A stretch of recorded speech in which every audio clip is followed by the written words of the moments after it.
The Most Important People in the World, with Charles Berman and Jonathan Berman. Featuring interviews with people with interesting viewpoints, which, if true, could make them the most important people in the world. Let's meet one of them now. Welcome, ladies and gentlemen, the most important people in the world. Thank you for listening. I'm Charles Berman. I have my co-host here, Jonathan Berman. And this week we have from Reconnections.net, Daniel Jacob on the line with us. Daniel, thank you very much for coming on the program. Thank you for inviting me. Nice to be here. Absolutely. Well, there's a lot to talk about with what you're with the work you're doing with the connections you're making and star children. Maybe you can tell us something about these star children that you've connected with, and you actually mentioned they might be extraterrestrials. Maybe you could explain.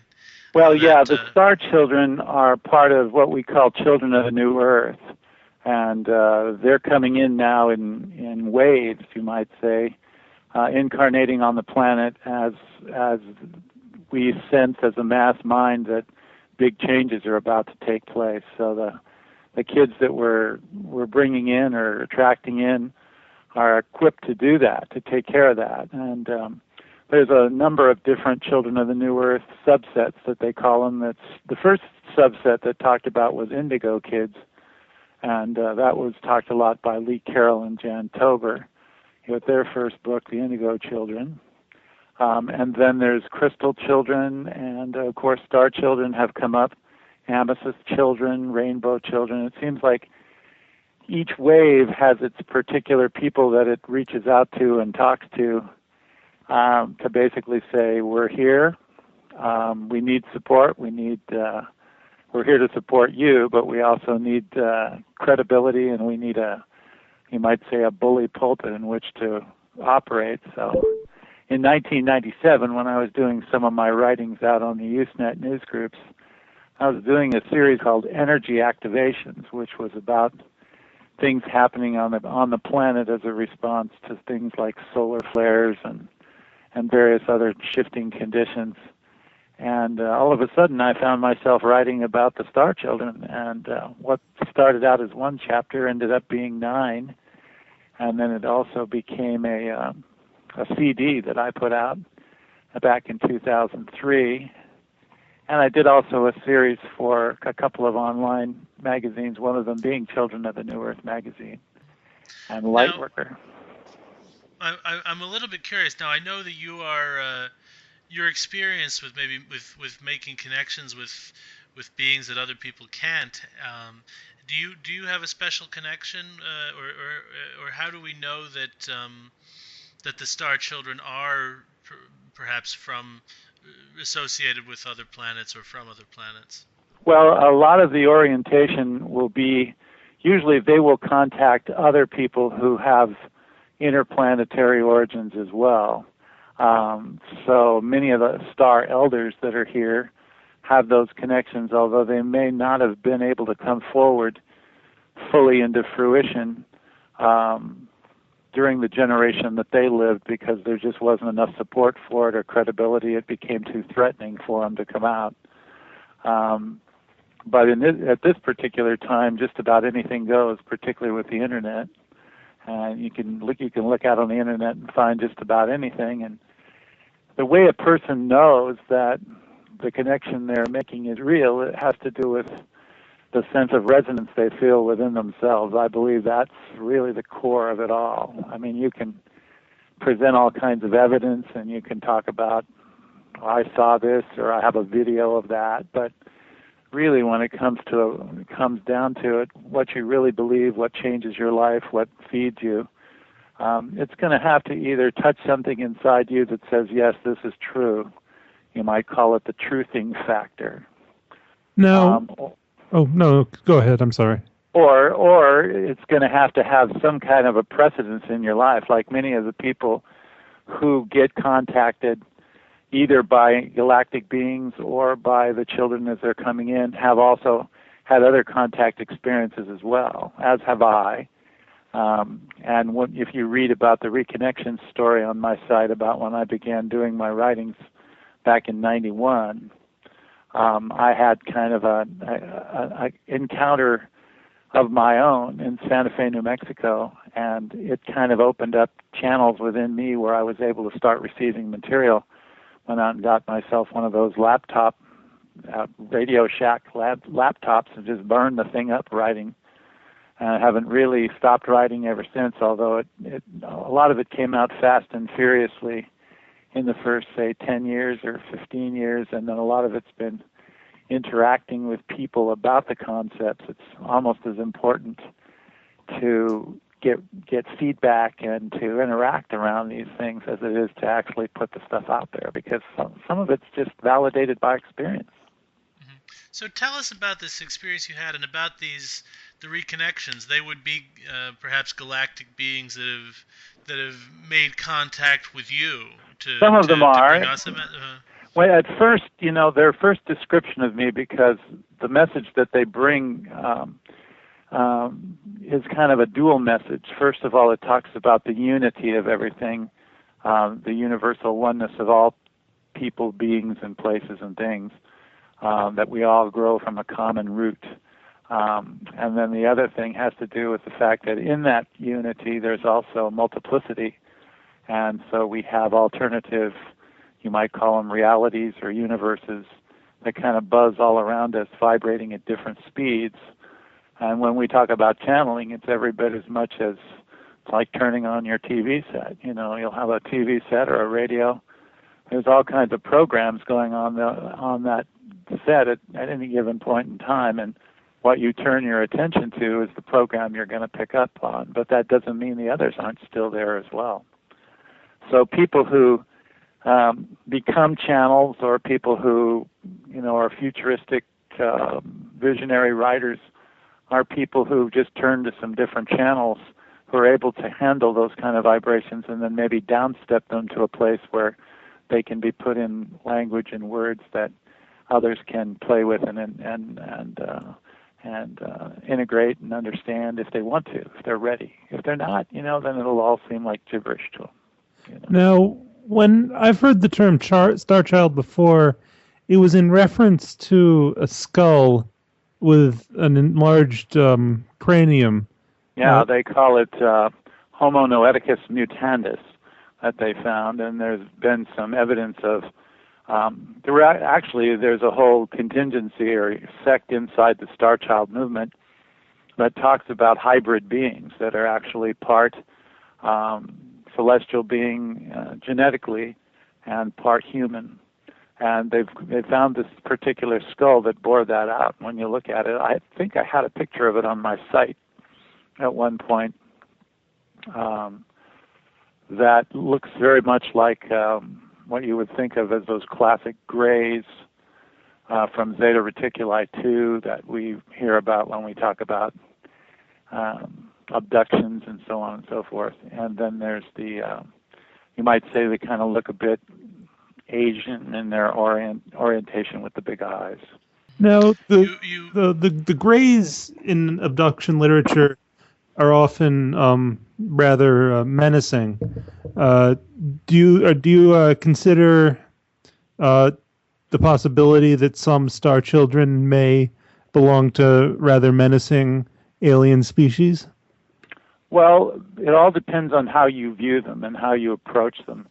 I don't think that we're all sovereign beings and we all create our own reality, which is another, kind of a root belief in metaphysics that nothing is going to enter into your space or my space that we didn't call there and create a contract with, even if it tends to be upsetting or disturbing at a particular point in time. So when you look at, say, a series like, there's a beautiful series that came out in 2002, Steven Spielberg produced, called Taken, where it was presented probably the best summation of the literature on abductions all the way back to Roswell, New Mexico in 47 and on through, and how the government interacted and so on and so forth. And within there was also the formation or the creation of a star girl who was played at the time beautifully by Dakota Fanning.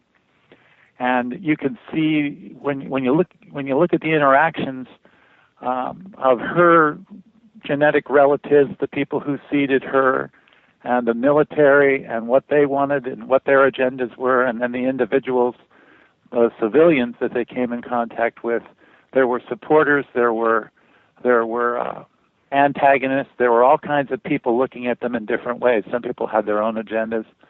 I think it's pretty much that way. You'll consider something menacing that comes into your space and disturbs your little concept of reality. But sometimes it might be a friend in disguise. You don't know.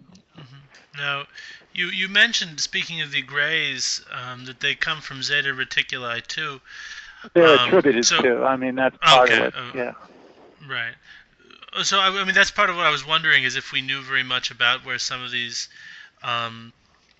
alien people that have contacted humanity come from. If we know much about do they come from different planets, and what life is like, and do they want to impart some of that to us? Well, not just planets, but actually also dimensions of this planet. In other words, there's a whole, again, we're talking about strains of belief or streams of thought that have developed around this. And, you can talk to one person, he'll be absolutely convinced that this is the story. He'll talk to someone else who'll be absolutely convinced that that's the story. And, the good part about it is whatever you choose to believe and activate will be your reality. You'll create that reality for yourself. You'll give yourself just enough evidence and just enough credibility in your mind to say, oh, yeah, that's the way it is. But when we talk about this, we're also talking about interdimensional, so it would be different levels of this earth as well. And, for instance, there's a whole stream of thought that believes that inside Mount Shasta in California, there's a race of the survivors from Atlantis and Lemuria called Telosians, and that there are people who've had actual encounters with those as well. And, again, until you've had the experience, until you've had it validated in your own life, you just go, that's interesting, or someone would go, that's a bunch of bunk, And whatever they say, that's what it'll be for them, and that's okay. I don't demand anybody believe anything. As a matter of fact, one of the root desires I put out before I started to receive the information I received is I said, is it possible that there is a belief system or a way of looking at life whereby everybody gets to be right in their own context of thinking? And that's where all of this sort of, it gathered around that and illustrated, yes, there absolutely is. That in fact, it's not about facts or evidence or archaeology or any of that. It's much more about shifts in perception. That there are things that vibrate at different speeds around us, that if we shift our perception a little bit, we'll be able to notice something that's been there all along, but we hadn't seen it until we reached a particular pitch and vibration within ourselves. And then all of a sudden it was as plain as day. Now, to a novice or a neophyte who's just learning how to shift their perception, what channel, so to speak, would you suggest they try to tune into? What reality do you think that they should try to experience first, other than our day-to-day reality? Well, when the reconnections approached me, what they basically said was, we represent all those parts of your expanded self, or your whole self, that you had to forget about to just become Daniel. Because to be a 3D person, as opposed to a multidimensional expanded being, one has to sort of like filter out or cut off a greater portion of who we are and what we can remember about ourselves, so that we can focus just here on this small piece of real estate that we've created for ourselves. And you might say it's like the holodeck on the USS Enterprise on Star Trek. You go into this holodeck and you have some learning experiences, but outside the holodeck, there's so much more of you that's ready to meet you. And they basically said, we represent all those parts of yourself, you, Daniel, the expanded Daniel, that you had to forget about, and we've never been very far from you, just far enough. And we are here to just now, little by little, give to you as much as you feel ready to handle of who you are. So when I recommend people channel, I say you don't have to necessarily go to any one particular being. Go within yourself, and whatever guides and teachers that are resonant with your vibration, where you are and where you want to go, will automatically appear and begin identifying themselves in language that you can understand, language that makes sense to you. So you don't have to be maybe a special individual to be reached by reconnections. You don't have to. It's something that anyone can do if once they start to channel these people from other dimensions or other. I believe planets. we're all channels, and I believe the concept of there are several kinds of channels, as you see them presented in books and TV and various ones. The original concept of channeling were trance channels, where they would go into a deep trance and they would claim that part of them would go away, and another entity would come in and take control of their body and use their body for a period of time to impart knowledge and to interact with people. Then there are conscious channels where the individual doesn't go away but simply hosts other aspects of life to come in, and it's like you invite them over to your house and have an Amway meeting, and say, well, let me show you this. Let me show you the soap. Let me show you our newest thing. And of course, from a oneness viewpoint, there's no people, there's no entities that are not you. But that's a hard thing for people to swallow in the beginning, because particularly when they start thinking about, well, what about Hitler? And, these real evil beings, you mean to tell me I have to say that's me too? And I go, not necessarily, and as a matter of fact, the first person who ever asked me that was a Jewish woman, and I said, I don't know if Hitler would want you saying that about him, but she was being very honest, and I would say, and I said, it's all what you're ready to believe and work with. The rest of it, you're going to put up a wall and say, no, that's not there, and for you, it'll be not there. And that's okay too, because we all have our little reality houses we build where we allow certain things in and other things, don't get in. Just they're not allowed. Right.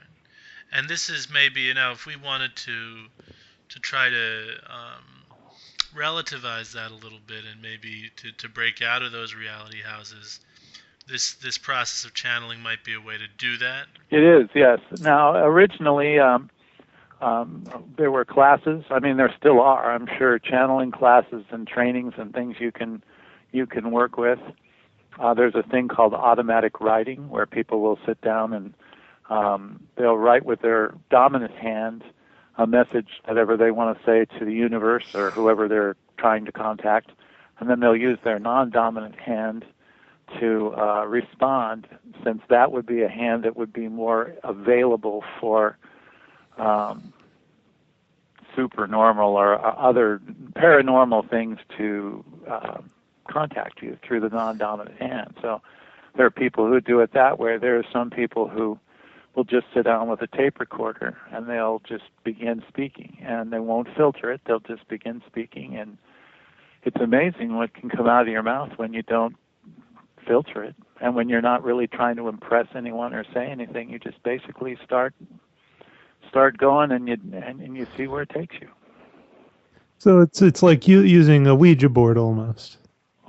Well, a Ouija board is actually that's an old time instrument that's also worked out too. The thing is that you can get into, when you use some of those things, like either a pendulum or a Ouija board or some of those types of things.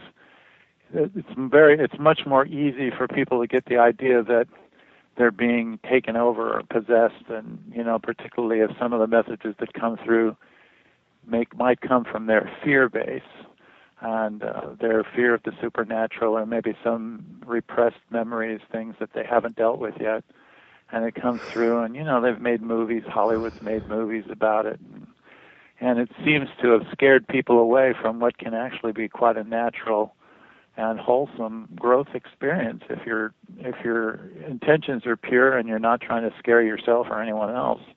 you can really expand and get some great stuff.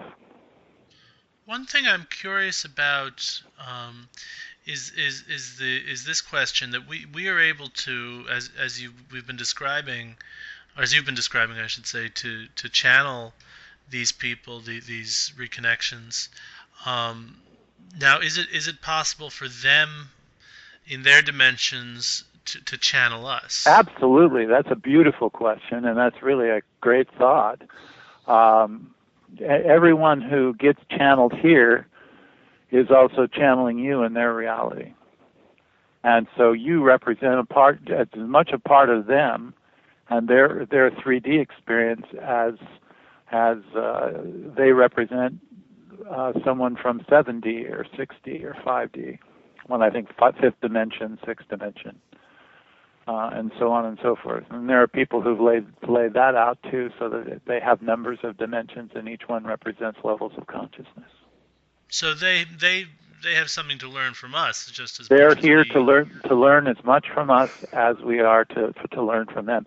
Because one of the things that's really a mind blower for what you would say expanded consciousness is, how can somebody forget all that stuff to the degree that they would have the emotional surges and conundrums that we get ourselves into when they know how powerful we are, how we can create just by thinking things, and they gather around us and go, how can you do that? Very much like a person would gather, doctors would gather around a patient who's had an amnesia experience.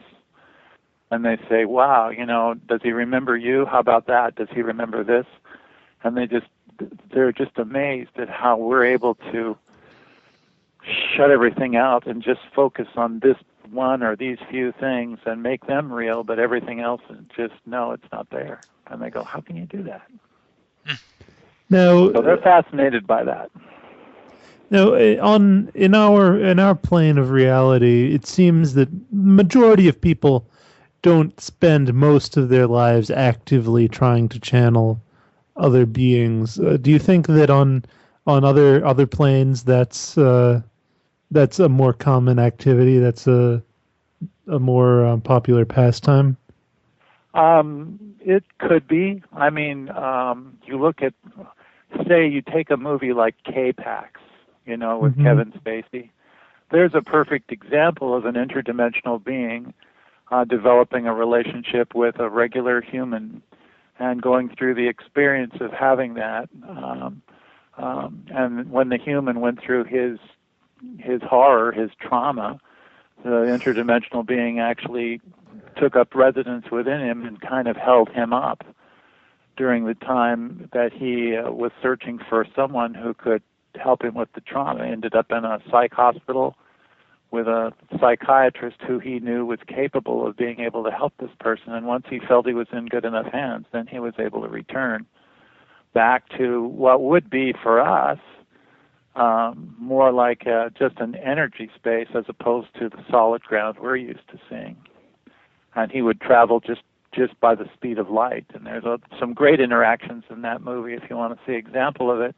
I think the movies are probably one of the best vehicles that are being used by expanded consciousness today to enter into people's minds and to allow just for the possibility during that magical time when the lights go down, they'll basically say, consider this and just wear it for a while, for an hour and a half and eat some popcorn and munch on it a little bit. But when it all comes down to it, the lights are going to come back up and you get to go back out. But you can go back out as a changed person. After E.T. the Extraterrestrial or Close Encounters of the Third Kind, I think these guys who are producing these movies are connected, and I think they're in contact with more expanded civilizations and beings that are trying to give us a little bit of stimulus to see what it's going to do. Very much like if we would, take a person who was inhibited or disabled in some way and give them some sort of therapy and watch and see how they grow and develop.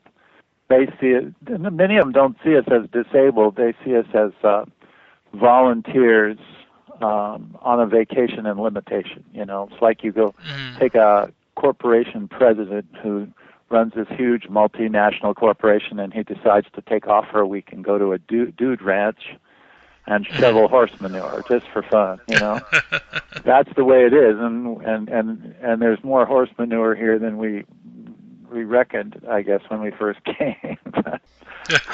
And the bottom line is, when this is over, the lights are going to come up. Excuse me, the lights are going to come up, and we're going to see a lot more than we thought was going to that's really there. Now, since and that's what's happening, actually. Since we're coming close to the time, if people want to find out more, how do they find your website? How do they find out about you? Where do they go? www.reconnections.net is a collection of the writings that have been put together over the years. I'm also on Facebook under the name Daniel Jacob. You can come over and see. I pretty much post my stuff for the public to see, and then other people have more private interactions with me. www.thestarchildren.com is also there, and they can look in and see more information about that, including where they can find books about the other subsets of star children too. So if they're interested in the Children of the New Earth, go to www.childrenofthenewearth.com. Sandy Sedgebeer is the editor over there. Good friend of mine, has worked with me for years, and vice versa. They could do some reading on that subject. There's all kinds of subjects. There's a space for them to write me if they want to know some information. And if they want to know where to look for certain things, I'm happy to help if I can. Well, that's fantastic, and this is a very deep subject, as I'm sure our listeners have noticed, that we could go on for. I'm sure we could talk for days. Well, it would be a cup of water compared to the ocean. There's so much here. But that's why I will encourage people to take a look at the site at reconnections.net, because there's a lot of the writings that you mentioned doing based on your connections. Yeah, there's a lot there that talks about how to connect in and more about channeling and so on. There's lots there to look at. So if you got something you want to look at, it also has links to other sites as well. So. Great. Well, thank you very much, Daniel, for coming on the program with us. It's been very interesting. Yeah, thank you for giving me the opportunity, and good luck on your project. You really hooked a Leo in when you say, well, we think you might be the most important person in the world. That's my sun sign, and I go, well, must be a really good judge of character if he wants to talk to me. Well, that's the idea, is that a lot of ideas, and I'm sure when you talk to people, a lot of people would be closed to this idea. Uh-huh. But if these are ideas that people are closed to, but if they're true, then they could be some of the most important ideas out there. Yeah. And when they're ready, it will be, and or they'll find their version of it. My flavor doesn't have to be the only flavor. That's why I say, go inside and get your flavor, because there may be some people out there who could inspire you, but only you can create and build something workable that'll change your life and make it work for you and give you your answers. Nobody can do that for you. Well, and I hope that we've helped some people out there to do that. I hope so too. All right. Well, ladies and gentlemen, this is the Most Important People in the World podcast. I'm Charles Berman. Jonathan Berman. We've been here with Daniel Jacob, and once again, if you want to find the rest of our episodes, you can go to mostimportantpeopleintheworld.wordpress.com, and if you'd like to email us, if you have questions, complaints, congratulations, or suggestions, you can email mostimportantpeopleintheworld@gmail.com. No, there's an important distinction. The most important people in the world at gmail.com. We don't have. You can have it. It's most important people in the world at gmail.com. Visualize sending us money. Yes, keep visualizing that. Well, ladies and gentlemen, thank you very much for listening, and tune in again if you want to hear the next episode.